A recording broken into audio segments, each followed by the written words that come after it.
अस्सलाम वालेकुम। वालेकुम अस्सलाम। अच्छा, हमने सब्ज़ियों, फलों और जो है मुख्तलिफ़ जो है डिशों का जो एक सिलसिला शुरू किया है, उसमें आज फलों का बादशाह आम आम है, जिसे इंग्लिश में मैंगो कहते हैं। और इससे आप क्या क्या चीज़ें बनाते हैं शायान घर में? जूस भी बना सकते हैं इससे, और मिल्क शेक भी। तो मिल्क शेक में क्या डलता है? दूध। अच्छा, हम जो है यानी आमों की कई किस्में, एक अब इसको जो है इस तरह काट के आप इसको बड़े प्यारे तरीके से खा सकते हैं। जो है ये देखें और ये देखें शायान।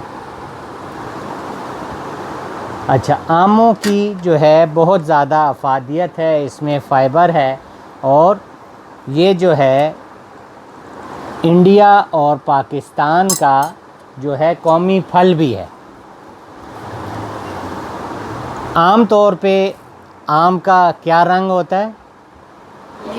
येलो भी होता है, ग्रीन भी होता है, और जो है पिंक भी होता है। और आमों की जो मुख्तलिफ़ कोई आमों के नाम आते हैं आपको कि नहीं? ये कौन सा आम है? सिंदरी। हाँ, आपको कौन सा? दुशहरी, लंगड़ा। Good, very good. दुशहरी, लंगड़ा, चौसा, जो है लालपरी, फजरी।